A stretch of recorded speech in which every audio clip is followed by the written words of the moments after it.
The land remembers. Even when no one walks it, no one speaks its name. It remembers. Across the deserts of the American Southwest, the mesas rise like the bones of time itself. The air tastes of dust and stone, and the light moves differently here. Slower, older. The red earth stretches toward the horizon, where the sun sinks in silence and the night wakes with breath. The Navajo call this land Dine Bikea, the people's homeland. To them, the world is a living being, and every rock, every wind carries spirit. They live by a word called Hosho, harmony, balance, the beauty of all things moving as one. But harmony must be kept. When it falters, when something moves against the natural order, the land itself responds. And so there are stories told only when darkness has fallen, when the fire is low and voices drop to whispers. Stories not meant to frighten, but to remind that what lives in shadow is not evil, only out of balance, and must be respected. This is such a story, a collection of true encounters that ripple through generations, tales from those who saw something they could not explain, and who never forgot how the desert looked back at them. The wind here does not forget. It moves through the canyons like a keeper of memory, carrying voices that once prayed, laughed, wept. The people say the wind can teach, if you listen without fear. Long ago, the Dine learned that some stories must be spoken softly and only after sundown. To speak them by daylight would be to invite what walks within them. These are night stories, sacred reminders that power and respect must walk side by side. Outsiders sometimes call them legends or superstition, yet the desert holds its truths without needing to explain them. It is said that when the balance is disturbed, when envy or cruelty twist the heart, the harmony of Hocho breaks and something else begins to move, something that wears shapes not its own. Most people will never see it, but those who have speak carefully, if at all, for the desert listens.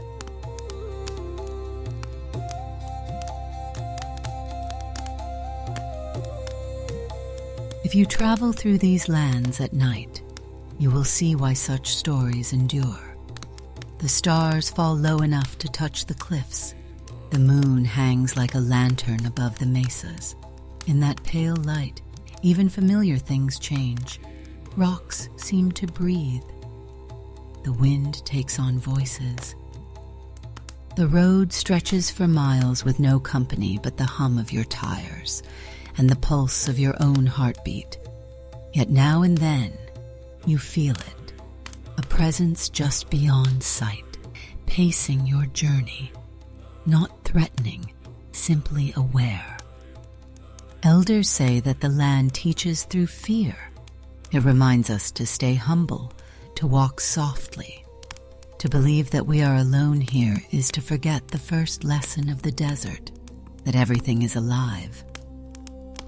So listen carefully to what follows. These are not campfire inventions or stories to scare children. They are the remembered accounts of those who met the edge of the unknown and came back changed. They say the desert tests the heart before it shows the truth. There are places the wind refuses to rest, places where the ground holds old scars, and where those who have lost balance still wander. The Dine speak of these in private tones, calling them the dark trails, the paths between worlds. Not every shadow hides danger. Most belong to the land itself, to coyotes, to owls, to the quiet spirits of the earth. But some belong to something else, something that moves like memory, wearing faces and forms that shift like sand.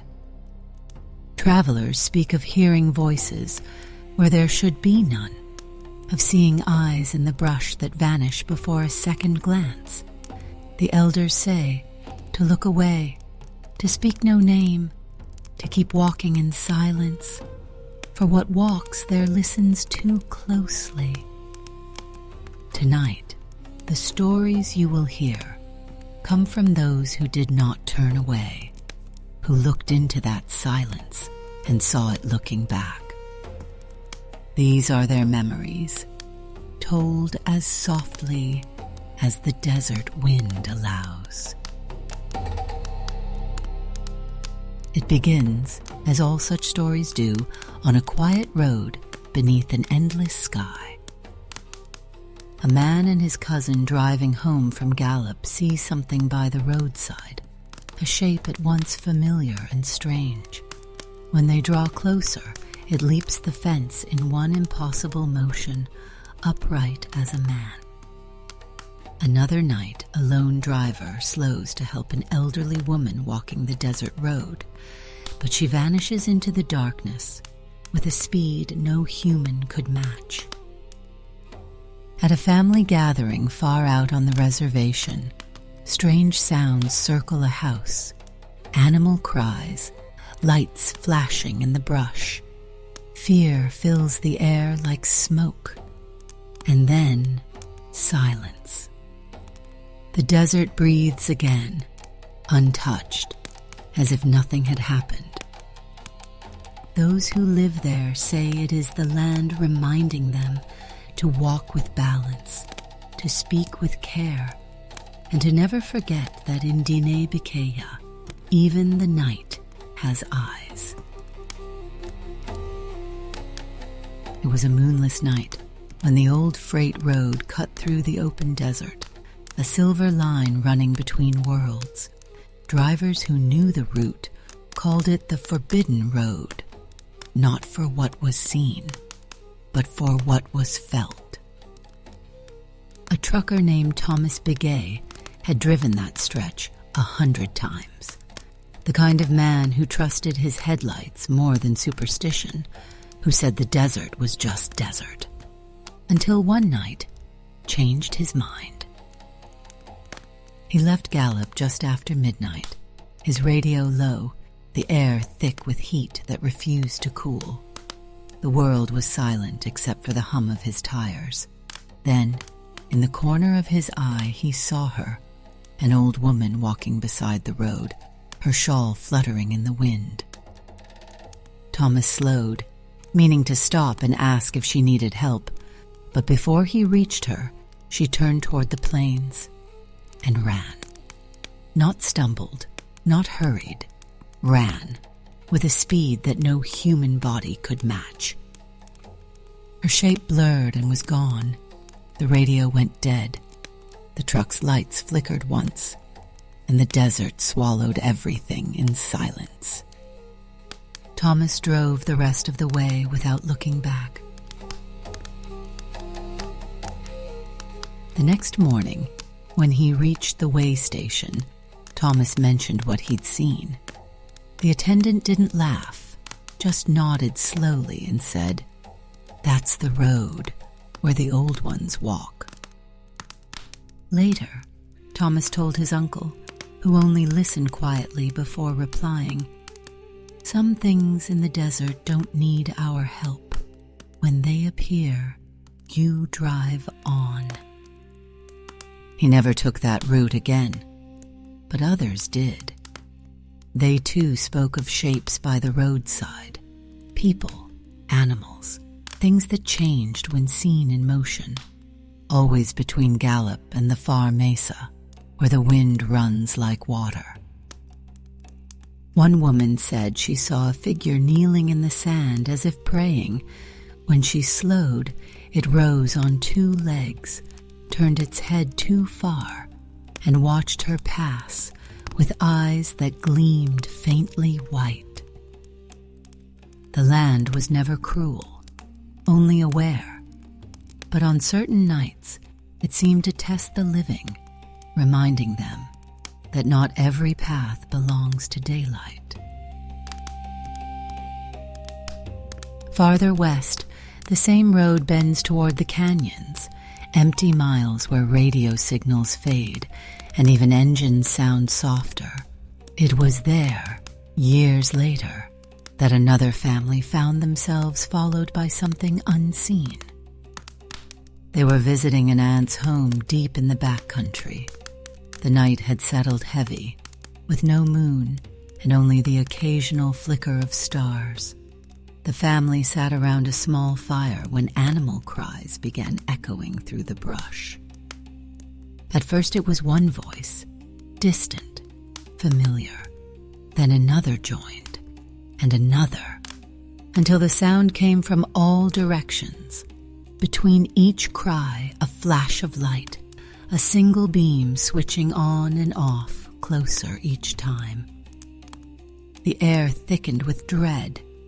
The aunt whispered for everyone to stay still, not to answer, not to call out. Then, as quickly as it had begun, everything stopped. No wind, no sound, no light. Just silence so deep it pressed against the skin. They stayed awake until dawn, listening for movement, but the desert had gone still again, as if it had finished watching. And from that night forward, none of them sat outside after dark. In Navajo belief, fear is not weakness. It is warning. It tells the body when harmony has shifted. Those who walk in balance with the land learn to listen to that feeling, to step carefully when the desert grows quiet. Thomas would later describe that night as a lesson. He said it was as if the road itself had asked him a question, one he could not answer. Every driver who crosses that lonely stretch tells their own version.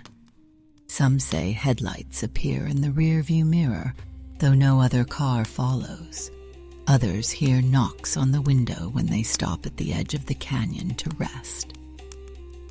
There are no towns out there, no houses, only the wide red plain. Yet footprints sometimes appear in the dust beside tire marks. Long, narrow, running on two legs, before vanishing mid-stride. Those who have seen them say they do not fear the night anymore, only what walks beside it. Elders often say that the forbidden road crosses more than land. It crosses memory. Each traveler adds a story to it, a whisper that joins the chorus of the unseen. Long ago, the Diné spoke of pathways, where the boundaries thinned, where the world of flesh brushed against the world of spirit. The desert still remembers those lines, though most who drive them no longer do. Sometimes the land tests who you are by showing you what you cannot explain. The question is never whether you see, but whether you respect what you've seen. Thomas Begay would not speak of that night again, except to say one thing. The desert has its guardians, he told his nephew. They are not good or bad. They are reminders that this place belongs first to itself. And perhaps that is why, even today, truckers still roll their windows up when they pass that stretch and never, ever stop for strangers after midnight. There are stretches of the desert where even sound refuses to travel, where the sky feels too large and the road itself seems alive beneath the wheels. Drivers often speak of a strange pressure there, not danger exactly, but the feeling of being noticed. It was along one of these roads, cutting across the Mojave that another story took root. My uncle, a quiet man of mixed heritage, Mexican and Diné, was driving late one summer night with his girlfriend. The sky was clear, the air heavy with heat, and the only light came from the thin beam of their headlights. He told me he saw it just past a dried wash, a shape waiting at the roadside. At first he thought it was a dog, tall and lean, black against the sand. But when he slowed, the thing began to move, and what he saw chilled him to his core. It didn't walk. It rocked, stiff, rhythmic, like a wooden toy moving on invisible springs. Its motion was wrong, too smooth, as if it had forgotten how legs should bend. He stopped in the middle of the road. The creature turned its head toward the car. In the glare of the headlights, its eyes shone red. Not reflected light, but a glow from within. For a moment, he felt as though it was not looking at them, but through them, searching for something. The night grew utterly silent. Even the crickets fell still. His girlfriend whispered, "Don't look at it." But neither of them could move. Then, as if satisfied, the shape began to glide backward, the same rocking motion carrying it off the road and into the desert. It vanished among the scrub, leaving only the faint smell of dust and metal. He told me later he had faced fear before: storms, wild animals, nights alone in the desert, but nothing compared to the quiet after that thing disappeared. It was the silence of being watched by something that did not belong to this world. The next morning he drove back to the same place. The road was smooth, the sand unbroken, not even a track to prove what he had seen. Yet he swore he could still feel it, that strange weight in the air, like standing beneath a storm that never arrives. He never told many people the story. Out here, you learn quickly that some experiences are not meant for proof, only remembrance. Still, the Mojave has gathered dozens of such tales. Ranchers speak of seeing figures running beside their fences, faster than any animal could move. Motorists say headlights flicker when the unseen passes near. Old Navajo drivers call this part of the desert the Whispering Corridor, a place where the land has grown thin. They say the wind carries voices there, fragments of words too soft to understand, and that you must never answer back.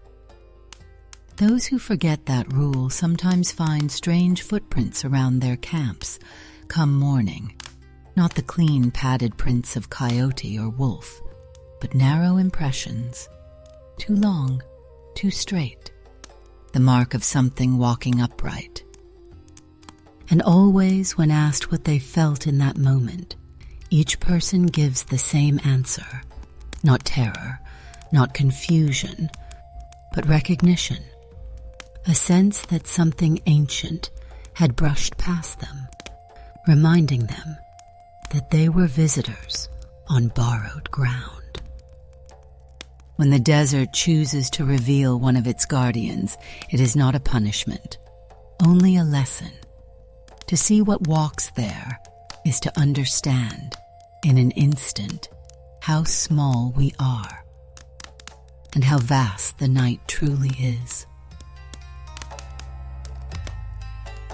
Word travels differently in the desert. It drifts on wind, on radio crackle, on the low talk between neighbors at dusk.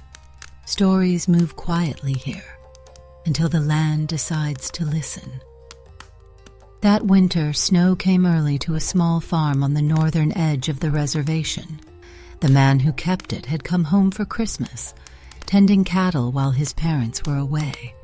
The fields glowed silver under a full moon, and the air felt charged, waiting.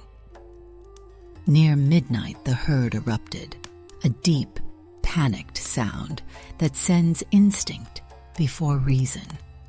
He pulled on boots, grabbed the old 12-gauge, and stepped into the frozen light. Two shapes wrestled near the far fence. Dogs, he thought. Wild ones from the hills. He chambered a shell. The metallic click rang like a spark. Both shapes froze, turned, and looked at him. Their eyes caught the moon, and then they rose, running upright across the snow.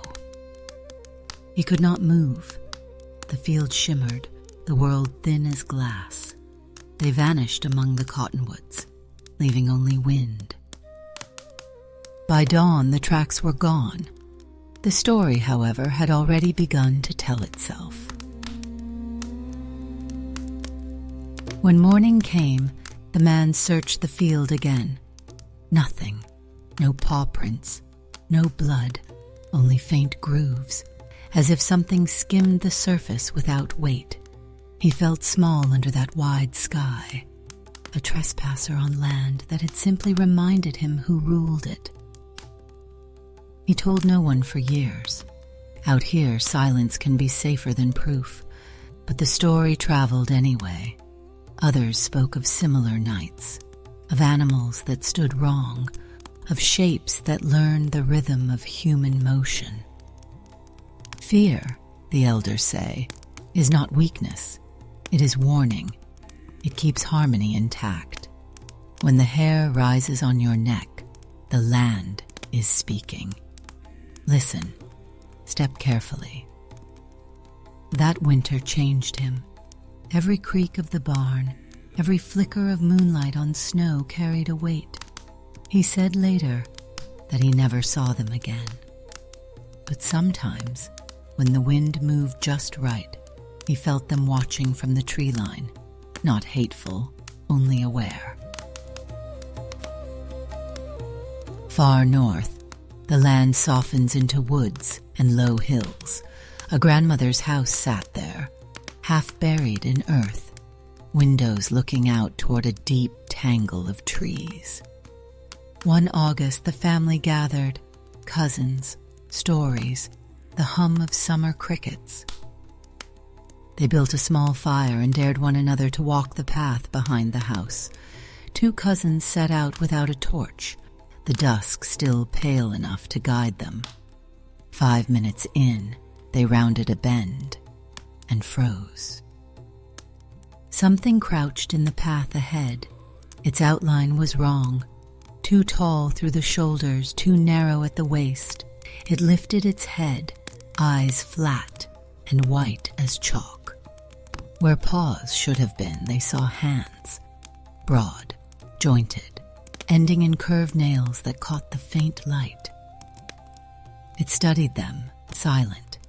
Then it slipped sideways into the dark, noiseless as mist. The cousins ran, their cries scattering the night birds. By dawn, the family dogs lay dead near the fence. No tracks led in or out. The grandmother crossed herself, muttering old words for protection, and by the next evening the curtains were drawn before sunset. Some stories grow in the space between fear and reverence, and the forest remembers both. That night, sleep came thin.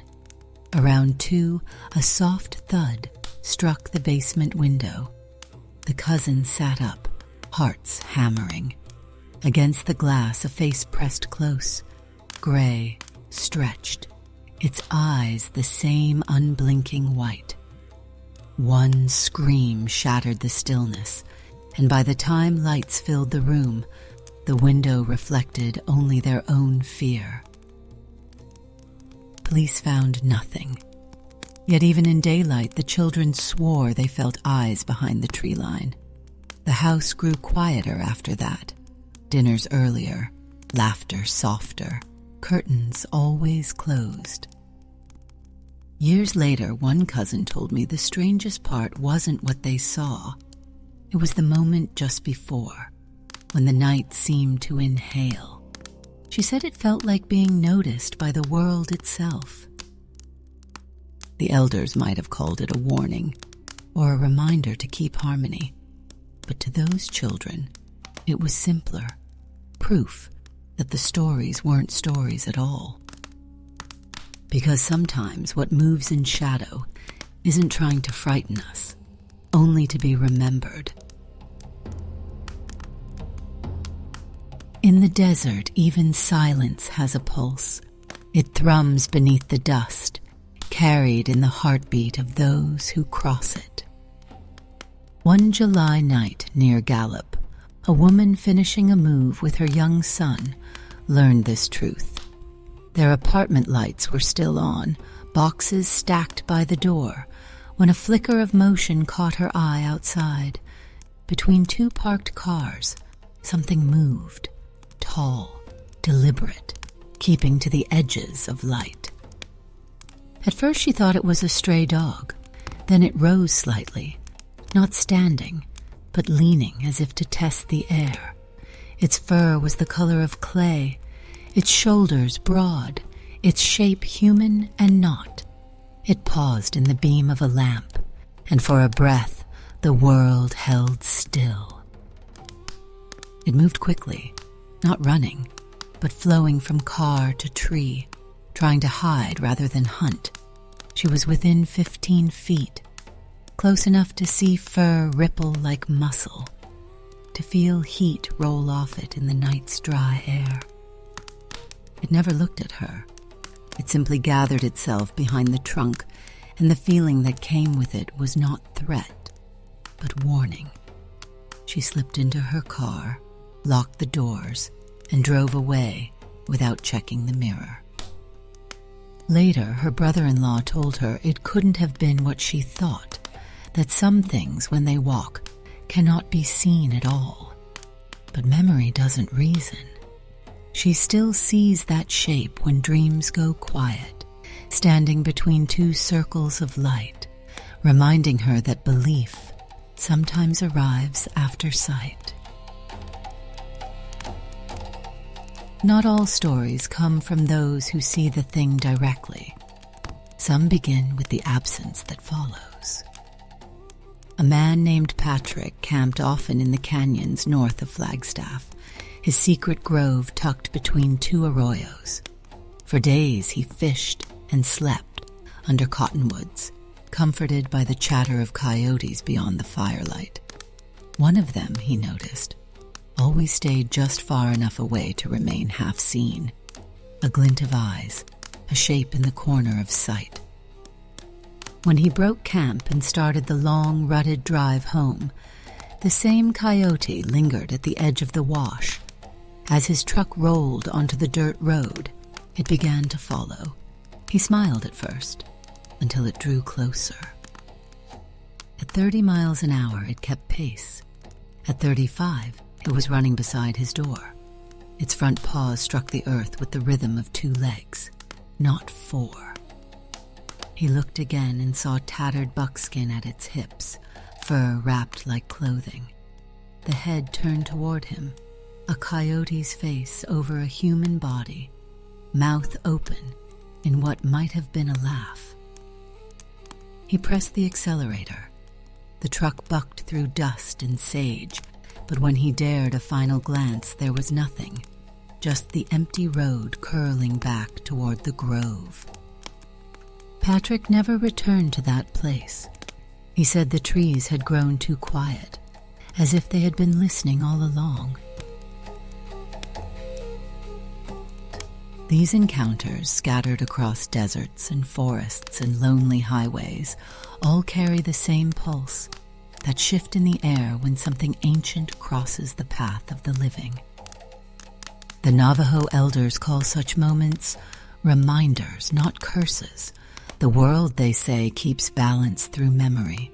When fear grips you, it is the land asking for respect. When the unknown steps close, it is teaching you to move gently.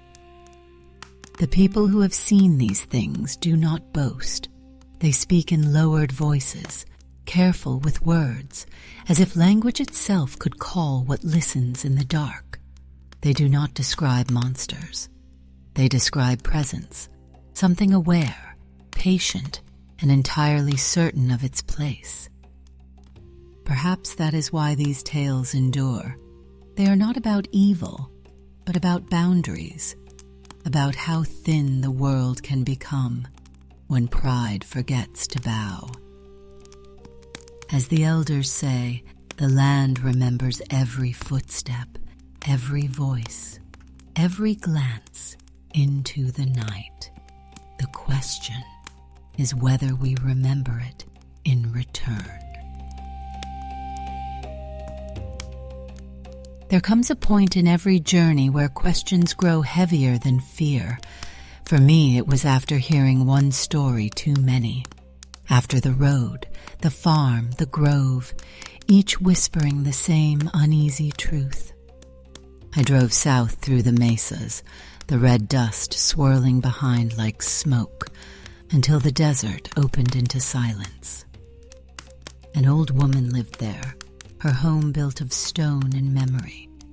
The people called her grandmother Nez, though no one remembered her first name. She was known for speaking of things few dared mention, not to frighten, but to explain what fear could not. When I found her, she was sitting on her porch, weaving a rug the color of twilight. She looked up once, as if she had been expecting me. "You've been listening to stories," she said softly. "Now listen to the land." Her voice moved like wind over sand, patient, unbroken. She said that the desert is not empty. It breathes, that it remembers the steps of everything that has ever walked across it. And sometimes, when balance falters, the land reminds the living to be careful. "The ones who walk between," she said, "are not monsters. They are lessons.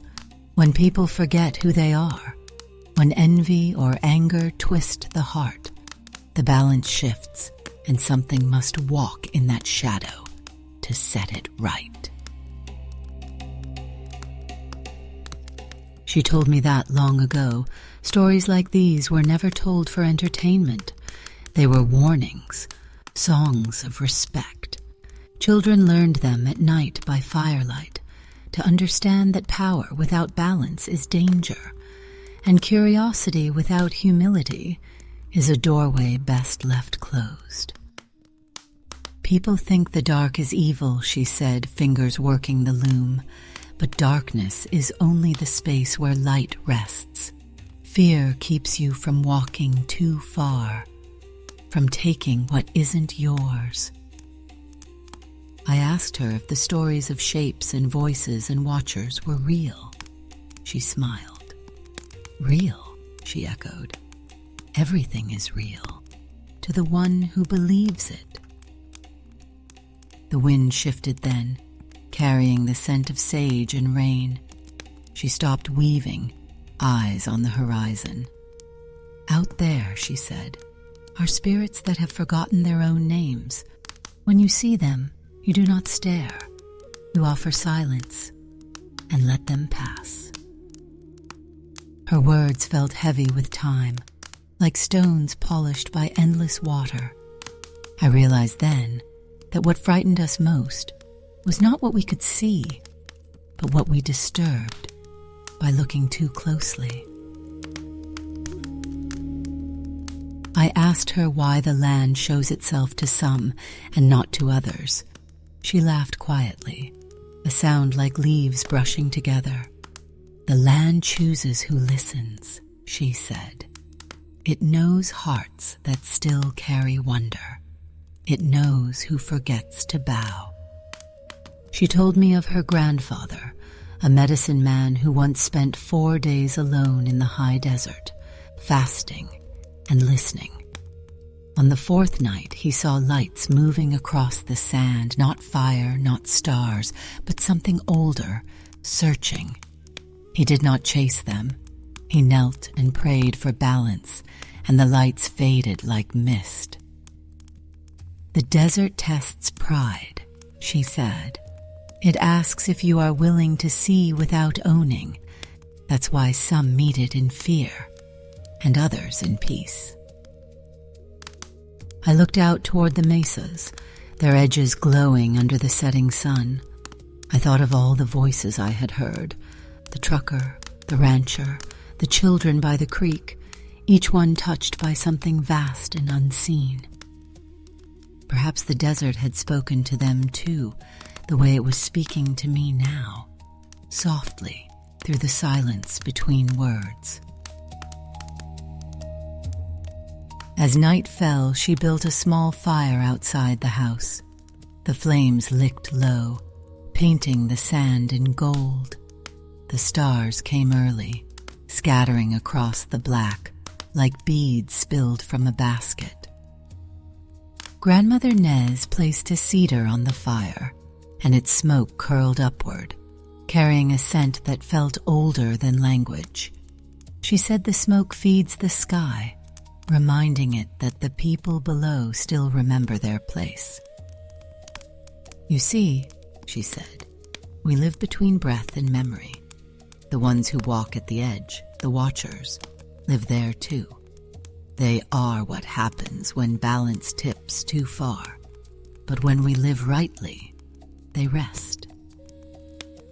Her eyes shone in the firelight, not with fear, but certainty.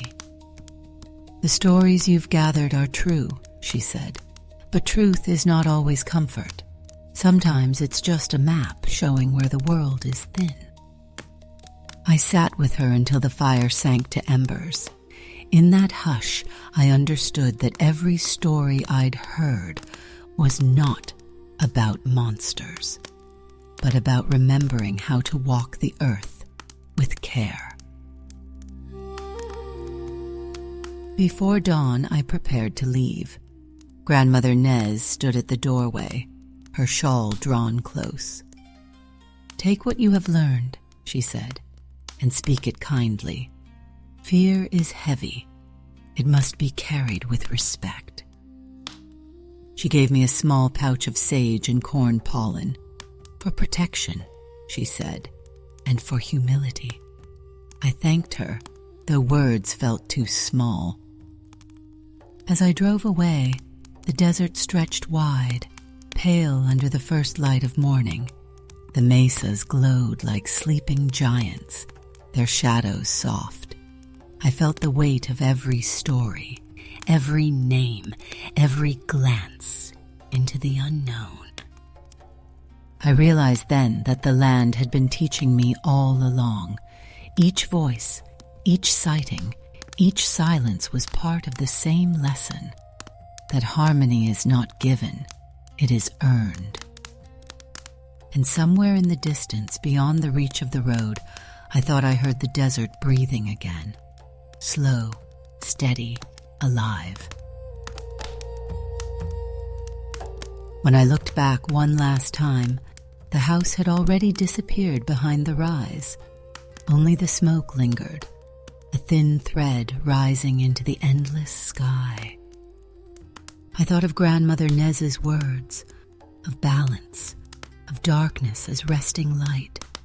I thought of the ones who walk between, neither cruel nor kind, but part of the same circle we all share.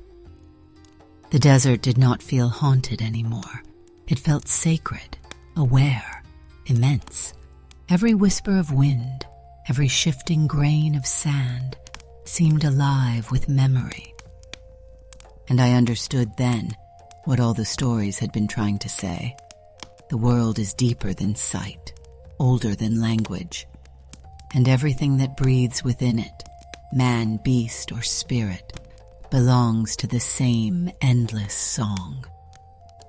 In the stillness, I whispered a thank you to the land, to the watchers, to the silence that binds them, and turned back toward the road that waited. Years passed before I returned to that country again. The desert had not changed, but I had. News had begun to ripple through radio shows and online forums. Talk of Skinwalker Ranch, of scientists setting instruments among the mesas, chasing lights and shadows they hoped to name. They came with drones and detectors, their language full of readings and data points. Yet the desert remained silent, unbothered. They filmed what they could not explain, objects that appeared and vanished, voices caught on static, livestock found untouched by predators, but marked by something unknown. In the stories they told, I heard echoes of what Grandmother Nez had warned me about, the thin places where the world folds in on itself. But what she called balance, they called phenomenon. I wondered whether the land ever grew weary of being measured, whether it looked at their cameras and thought, how small your questions are. The desert had already spoken. It did not need translation. I met one of those investigators at a rest stop outside Kayenta. He was young, bright-eyed, chasing mystery with the energy of someone who still believed everything had an answer. He spoke of sensors that failed for no reason, of compasses spinning wild, of voices that mimicked their own in recordings. When he finished, I told him about the Forbidden Road, about the figures seen near Gallup, and the woman who ran faster than any human could. I told him of the elders' warnings, of stories told only at night. He listened politely, but I saw doubt behind his smile. Before he left, I said, "If you go looking for proof, take more than your equipment. Take respect." He nodded, not understanding. I watched his tail lights fade into the desert, swallowed by the same darkness that had watched me all those years ago. There was a time when people thought mystery meant danger. Now we chase it like sport. But the desert still belongs to the old ways, and it keeps its truths hidden from those who come without listening. The stories continued, new voices joining the old, a rancher's dogs refusing to cross certain ground, a hiker finding her footprints, returning beside her own, a pilot seeing lights beneath his plane that moved with impossible precision. The scientists measured radiation spikes, magnetic fields, and ion bursts. But for every answer they found, 10 more questions bloomed. Some nights they heard chanting carried on the wind, though no one lived within miles. Cameras caught motion where there was no heat signature, sound where there was no source. And still the elder said, "Let it be. The land guards its own secrets. If you pull too hard on the thread, the whole weave begins to fray." What the world calls paranormal, the old ways call consequence. One evening I parked along a ridge overlooking the basin. The air was sharp with the scent of sage, and the horizon glowed faintly under the stars. It was there I felt it again, that low hum beneath the skin, the sense of being observed by something vast, yet patient. I whispered the old words of thanks Grandmother Nez had taught me. For the first time, I did not feel fear. I felt recognition, a mutual nod between worlds. Far below, a pale light drifted across the desert floor. It wasn't headlights, nor fire, nor drone. It moved as though it were breathing, expanding, contracting, pulsing softly like a living thing. It lingered for several minutes, then folded into the darkness, leaving the stars untouched. I did not chase it. I simply watched until the night closed around it again. The desert does not reveal its mysteries twice to those who do not listen the first time. Driving back, I passed a stretch of highway I had not seen since my youth, the Forbidden Road. Even in the dark, I knew the shape of every curve. The air grew heavy, thick with memory. Halfway through, my headlights swept across something standing at the fence line. A shape, motionless, tall, wrapped in shadow. For a breath, it seemed human. Then the light hit its eyes.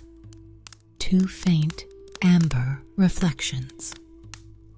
My hands tightened on the wheel, but I did not stop. The figure remained still as the road carried me past, its head turning just slightly as I went. When I looked again in the mirror, the fence was empty. It could have been nothing. It could have been everything. But I smiled to myself. Some meetings are not meant to frighten, only to remind. The Navajo have a saying, "The earth is alive, but it speaks softly." Perhaps that is the true meaning of all these stories. Not monsters, not magic, but a conversation older than language. The desert speaks, and sometimes, when we are still enough, we hear it. Every culture has its watchers, guardians, tricksters, echoes of human shadow. But here, in Diné Bikeya, they are part of the balance, the unseen hand that keeps arrogance from reaching too far. Grandmother Nez once told me that if you listen long enough to the night wind, it will carry the truth between breaths. She said the watchers don't hunt, they remind, and those who fear them most are the ones who have forgotten how to listen. Now, when I hear the wind move through the canyons, I listen back. There are still researchers out there tonight, setting up their cameras, hoping to catch proof of what the elders already understand. They will measure tremors, chart orbits, and wonder why their instruments fail when the stars are brightest. Perhaps the land simply dislikes being photographed. Perhaps it prefers to keep its stories living, not captured. Mystery is its own kind of protection. When the unknown remains unknown, respect survives. Curiosity without reverence is what breaks harmony, and every broken harmony must heal itself somehow. Maybe that's why some nights the desert breathes differently, why headlights flicker for a heartbeat, why voices echo twice. It's not anger, it's memory. I think often of the people in these stories, Thomas Bigay, Patrick, the cousins in the forest, the woman near Gallup. They did not seek the extraordinary, it found them. Their voices join a larger one now, a living thread stitched through the silence of the Southwest. Every time their stories are told, the land listens, and balance leans a little closer to right. That is why these tales endure, not as ghost stories, but as reminders that everything is connected, and that some mysteries are sacred precisely because they cannot be solved. When we speak them gently with respect, the land hears gratitude instead of fear, and maybe, just maybe, that's enough to keep the watchers sleeping a little longer. Dawn returns slow over the desert, not a burst of light, but a quiet confession. The mesas blush pink, the sand turns gold, and the shadows slip back to where they belong. I step from the truck and breathe. The air tastes of sage and sun-warmed stone. The road stretches ahead, endless and clean, as though night never happened. Behind me, the land is still. No movement, no sound, just that deep, steady pulse beneath the earth, older than time. I whisper one last thank you for the lessons, for the silence, for the stories that keep us humble. And as I drive away, the wind rises softly, almost like laughter. In that moment, I understand that the mystery was never out there. It was always within us, waiting to remember how to listen. The desert fades behind me now, but I know it is not done speaking. No one truly leaves this land. It lingers in the blood, in the voice, in the hush between heartbeats. Maybe years from now, someone else will drive this same road, feel that same weight in the air, and know what I came to know, that some stories are not told, but lived. If you ever find yourself beneath these stars, alone on a desert highway, remember to move with respect, to listen when the wind grows still, and to speak softly, because the night listens too. For in this place the land remembers everything, and it remembers you.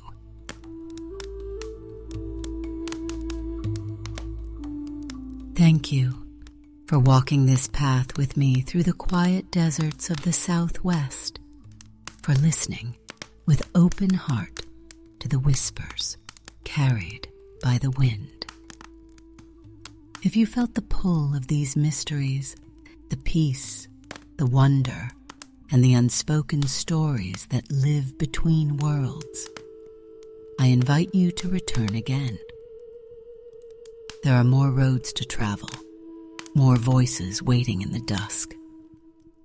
Subscribe to Sleepy Mysteries and join me, Regina Sage Monroe, as we journey deeper into the forgotten, the unexplained, and the beautifully haunted corners of our world. Every new tale brings us a little closer to understanding the oldest truth of all, that mystery is never meant to be solved, only respected. So until next time, travel gently, listen softly, and remember, the night is always listening too.